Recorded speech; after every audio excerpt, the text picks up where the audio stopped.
So, well, Taylor, thank you for letting me talk today. I'm Russel Brand. I started 3 successful software companies, a larger number of unsuccessful software companies. Our most successful software company taught the federal government how to use open source software before that was a thing. And we saved the American taxpayer about $250 million over 7 years. Here today to talk about customers. You know, so companies fail mainly on customers. Bigger companies can fail on cash flow. So how do you know if there actually are customers out there? And it's harder than it sounds, right? I can generally know within 5 minutes if a company is going to fail miserably by just asking how well they understand their customers.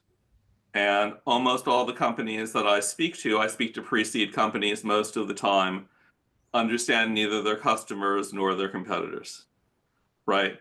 The most common source of failure in early stage companies is that they build things that no one wants at all or that no one wants enough.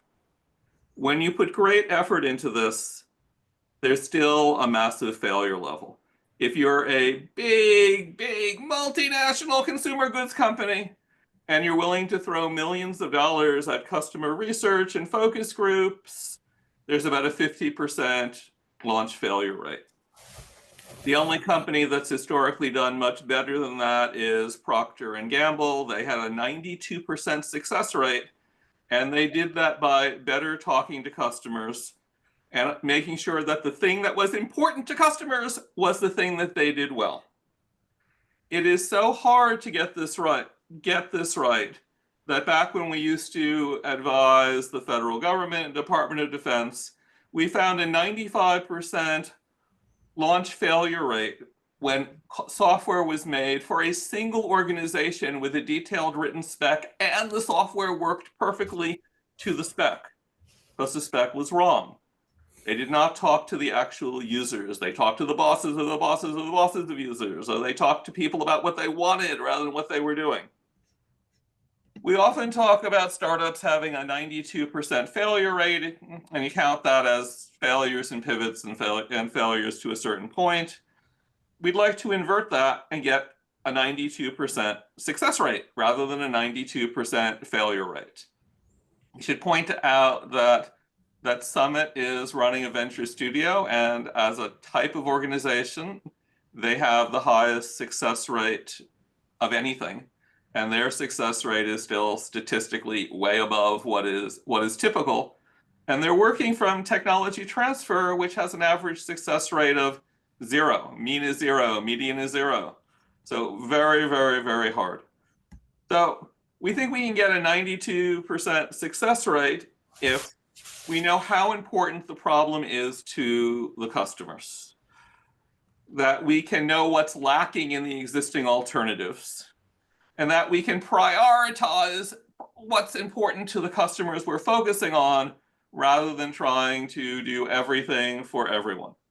There are 4 questions we can ask to get there. And the first question is there actually a problem out there to solve? Do any of you remember Juicer? They're going to go and make fresh juices. They originally had an idea. And the problem with juicers is generally that they're too hard to clean. Theirs was in mechanical engineering. Yeah, it was too hard to build. It just never worked. And so they went from having asked the right question of what people want to having a solution instead of a problem. Something that didn't fit into the user's priorities at all. Yeah, something they hadn't been putting up with. If you don't know, rather than squeezing fruit, they took little plastic packets which had the stuff in it, and it was then squeezed out of it. You could squeeze it out with your hands, and the people who want fresh juice don't want packets, and the people who want packets don't want fancy machines. So you want to go out there and say, what are people talking about the problem? I generally look these days on Reddit. If there isn't a Reddit discussion about there being a problem, there probably isn't a problem out there that's big enough to solve. Second is, what are the potential customers doing right now? And in the software space, 9 times out of 10, if they're doing anything, there is one answer. And the answer is they're using Excel. Could be a CRM, it could be task management, it could be juggling elephants. You need to know why what you're doing is better than Excel, why they should leave Excel that they know how to use, that they know Microsoft will be around forever. When you're thinking about the alternatives are wider than you think. Our riddle question is always, when is a handkerchief and a ball peen hammer? What are the alternatives? Well, the answer is, of course, every Father's Day. But I don't think either the ball peen hammer company or the handkerchief company ever think of themselves as alternatives or competitors. Your biggest competitor, if it isn't Excel, is doing nothing at all, just living with it. And when they stop doing whatever they're doing now, including nothing, what else is going to change? What do you have to integrate and coordinate with? If it is software, there's going to be Excel files out there. There's going to be single sign-on. If they can't adopt and coordinate with it, they can't use it. If it is a kitchen appliance, can they clean it? Really big one, can they clean it? Second, is there a place on the shelf that they can put it? So your key takeaway here is that there are lots more alternatives than just the competitors. And most companies I have a first meeting with, and I type what they're doing into Google search, so Google search doesn't work too well these days. I ask them what they think of the top 4 hits from Google, and they haven't heard of any of them. So not even a token effort to look at competitors. Third question you got to ask is, will anyone pay for it? And this is an annoying question. It starts with, you got ads. I grew up before cable television, and no one would have ever paid for television. We're used to just getting it paid for with a quarter of our time spent on ads. Then we came to search engine, and we're used to our time being paid for with ads. When people are used to getting something free or thinking about it free because they're paying with time and attention, it's very, very hard to get them to pay money, to go for customers subscriptions, user supported rather than ads. Look at Kaggy. Kaggy is an amazing search engine, right? Someone's going to get better answers. They're going to win back hours a month for a pretty small monthly fee. I don't think anyone who's ever started using it has given it up. But no one's going to start using it because they don't pay for things in this space.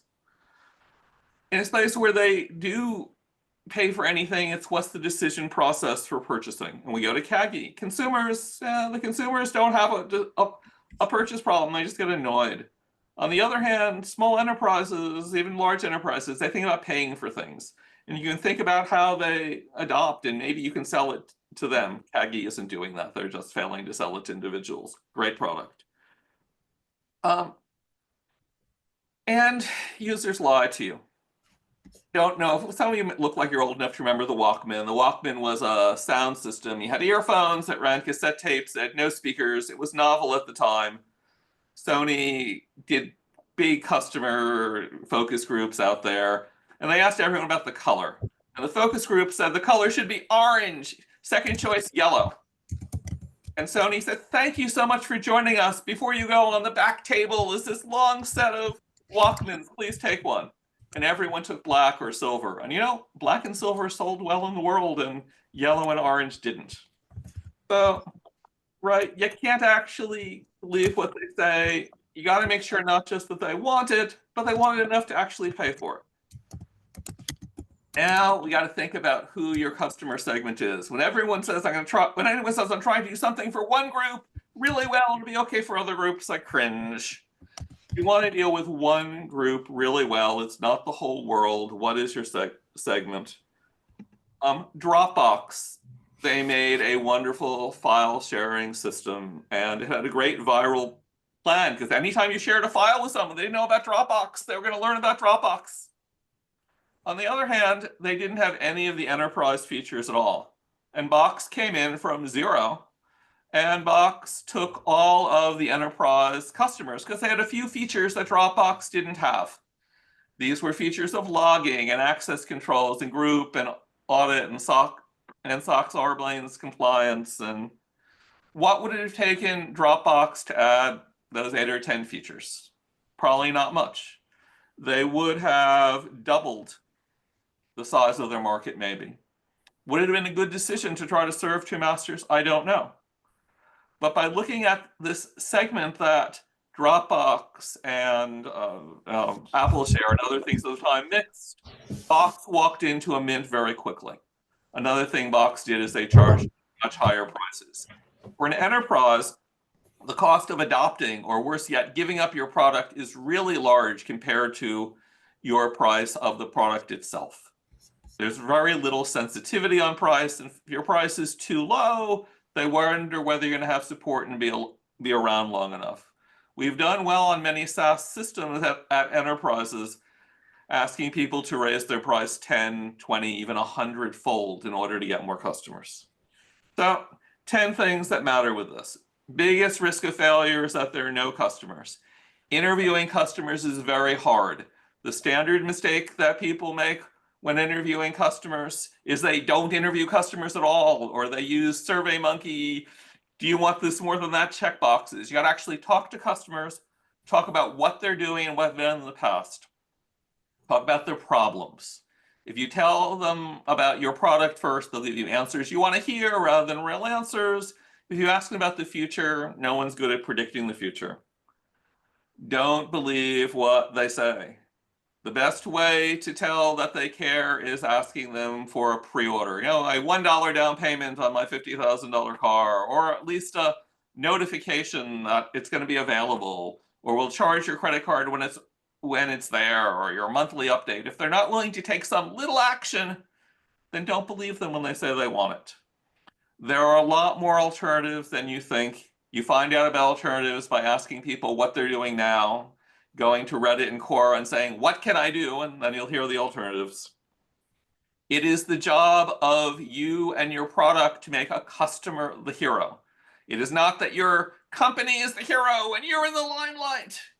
And it's not the product itself. No one buys holes. They don't buy drill bits or holes in woods. They don't even buy tree houses. They buy smiles on their kids' faces. Your product has to make someone into a hero in order for it to be a really important purchase decision.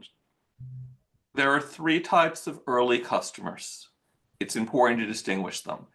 There are the desperate early adopters, and they will put up with anything, and they are great. They give you feedback. They're not traction.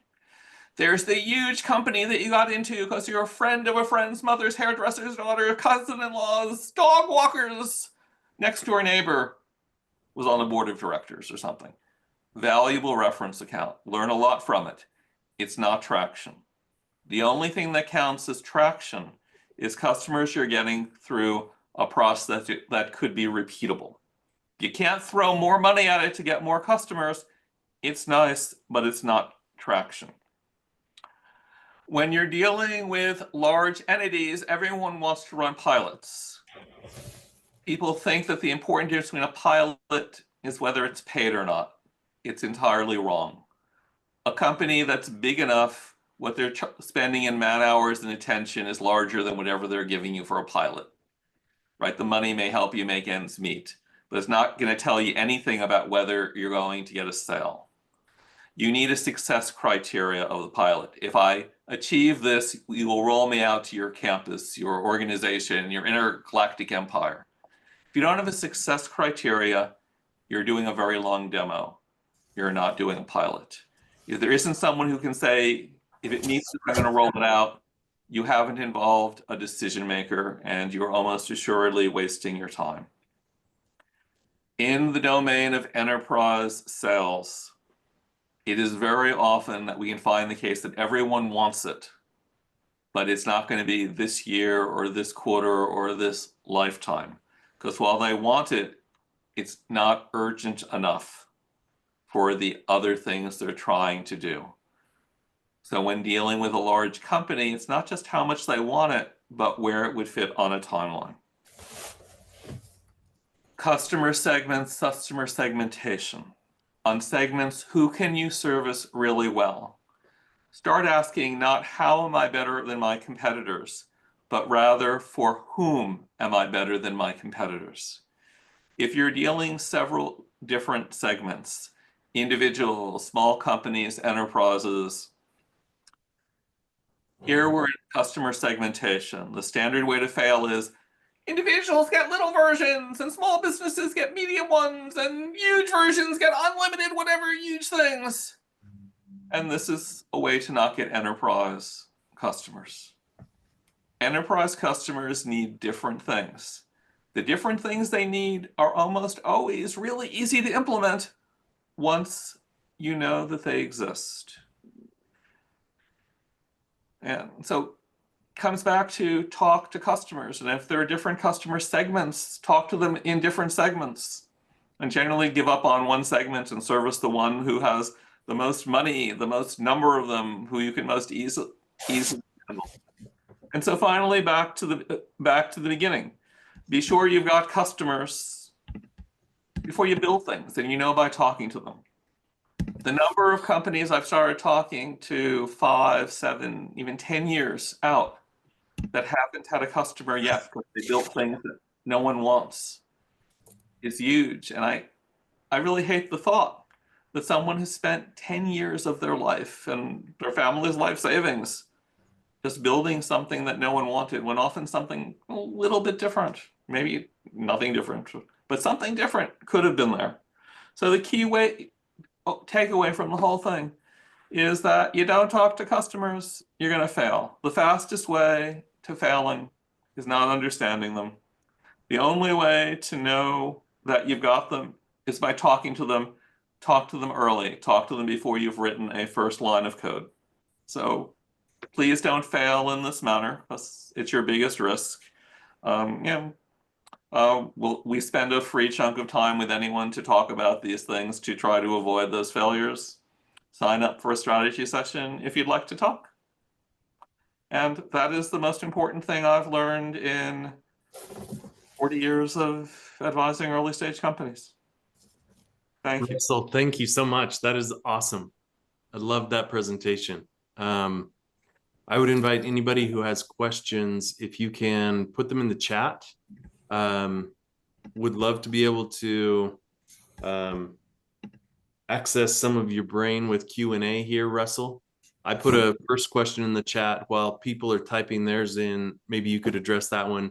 You talked about asking customers for either a pre-sale amount or some sort of pre-order so that they're pulling their wallet out, not just telling you that they like red or orange. What is the right price, or how do you figure out the right amount that will indicate a willingness to pay or a true intent of the customers? Okay, so the difference between them doing nothing and doing something is large. Give me a credit card that I can bill later, put $1 down. The difference between giving me a credit card number and getting the complete purchase price doesn't matter very much. So the key thing here is get them to take action. 1% of the purchase price, 10% of the purchase price, $10 on a $1,000 item, $100 on a $10,000 item. The difference between a penny and zero is bigger than the difference between a penny and $1,000.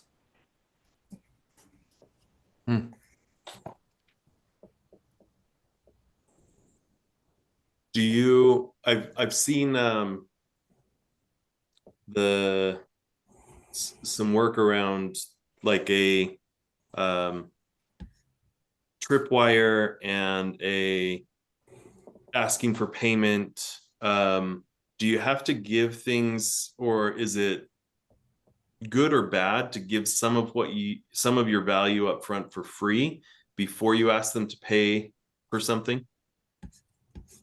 Well, they're giving you attention, and so you would like to give them attention. So there are two schools of thought here. One is you spend all of your effort using their attention to say why this is important rather than how to solve it.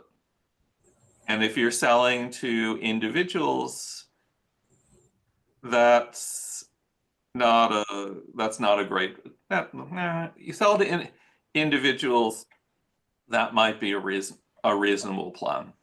If you show people how to do everything, then the people who are price conscious, they don't buy, and they're generally pains in the butt to deal with anyone who's price conscious. And the people who've got a lot of money say, yeah, I could do that myself, but it's so much easier to hire someone.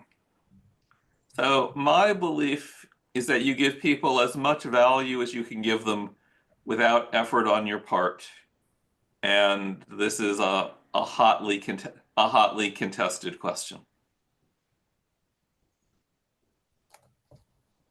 Thank you. Sorry, I turned my camera off because I'm having some internet issues, but it looks like we've got some questions in the chat. Do you mind jumping in there and going through some of these questions, Russell? Darla, I think, has the first one. How do you know when you don't have a customer versus when you need to pivot to a different segment and continue asking your questions?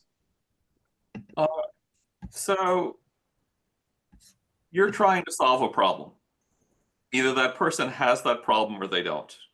If they don't have that problem, then they're not particularly worth talking about if this is your company. If you can't find people who have the problem, it's time to pivot. If they have the problem, then it's worth listening to them. Let them talk as much as they possibly can. People that start with solutions fail all the time. People who start with problems do better. People who start with, here's the customer I'm looking to help, they do best at all. So do these people actually have and care about the problem that I want to solve? Awesome.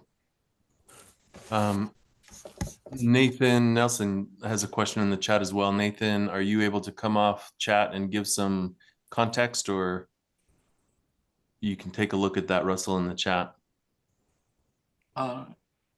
So generally, if you have an intuition and the customers aren't matching, you will not succeed unless you have a huge marketing budget to educate them, right? Talk about the exercise segment. Got all the couch potatoes. I know I need exercise, but I'm not going to actually get it, right?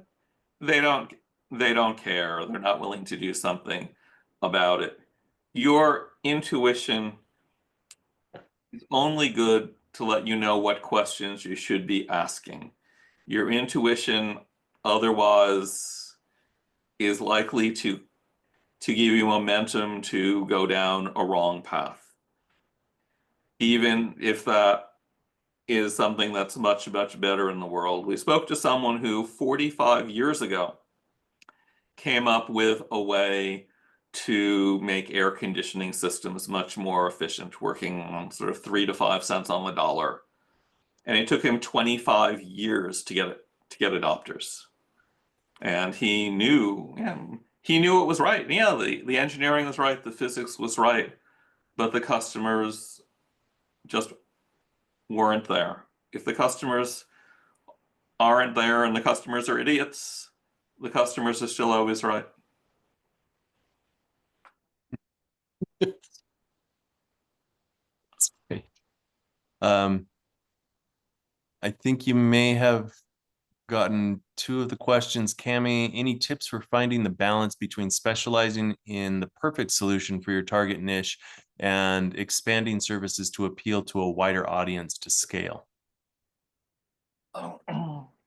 So there is a niche. Either you've sold to 60% of that niche or you haven't. If you haven't yet hit 60% of that niche, you probably want to be going and doing more things so you're getting big chunks of the niche.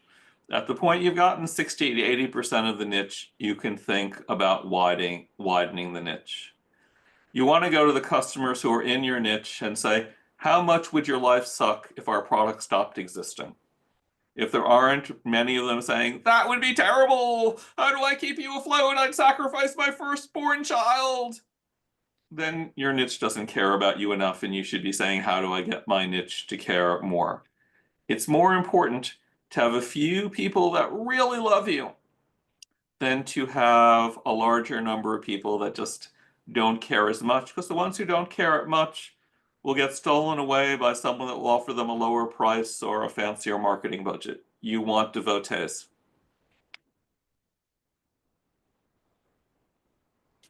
Would you suggest starting with a niche or looking to solve a problem that has broader appeal? Well, there are many problems of both types. If you start with a niche, call that often the disruption strategy. There's some piece of the market that their price point is low and so they're not being serviced well. I'll go after them. Or specialization niche. There's accounting software out there, but there isn't accounting software that deals with people that sell teddy bears because teddy bears have special whatevers. Starting with the niche is almost always a better idea unless you have some amazing go-to-market strategy that will deal with the fact that you don't have a big enough marketing budget to get attention for something broad. That's helpful. Thank you. Another question from Nathan. Can you give us a quick case study, say the iPhone, for example? Walk us through the analysis you would have given Apple in those early years. So this is a really bad idea. Things that will work for someone with $1 billion marketing budget and things that will work for any ordinary people are unrelated. This is the problem that someone who's greatly successful tells you how they did it. And it's not really how they did it.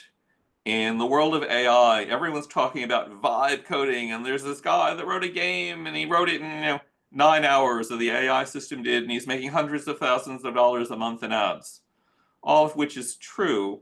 What's neglected is already had millions and millions of social media followers, and some of the most powerful people in the world gave him public endorsements. So if we want to look at case studies for small companies, we don't want to look at people whose funding is huge compared to yours. It will lead you badly astray. I think to your point there, Nathan, maybe diving into either a newer company or a smaller company, I think that's probably where most of this group plays, is in non-Apple type companies. I wonder at some point, Russell, it may be interesting. So the companies that have the highest success rate, which isn't to say the companies that are most successful and become billion-dollar companies. Within 5 minutes. I'm sorry, I missed. So the companies that are most likely to succeed, as opposed to the companies that are likely to have the biggest success year, decade unicorns or whatever. They're companies that start by servicing one customer. They make something for one client, for one person, for one neighbor, and it works well. And other people say, I want that. I meet the needs of one person really well. I have one customer that keeps me honest. That is the success model. We have a software company that's now doing well in terms of getting adoption. It's an obscure area of regulatory software. No one would have ever heard of it. They started by doing the process entirely by hand with no software at all for 1, 2, 3, eventually 4 major telecom companies. Then they automated pieces of it. And now they've got a software system that they're doing contract management with others. But it all began by servicing someone well. Your first customer isn't about getting dollars. It isn't even about getting a reference account. It's getting feedback that you're on track to something that somebody needs. Awesome insight. Really appreciate that. We're getting right up to quarter to the top of the hour. So Russell, if you could maybe share your contact information again in the chat, I would invite everybody to connect. And if you have additional questions for Russell, please reach out. And I'm imagining, Russell, Hannah has asked if we can share this presentation with the attendees. Is that Absolutely. correct? Okay. So it's Thank not you. contact information. I'm sorry. No worries. Thank you so much. Really appreciate your insight, and we'll definitely be in touch. Thank you, Russell. Thanks all. Thanks for coming, and we'll see you next Tuesday. Thank you.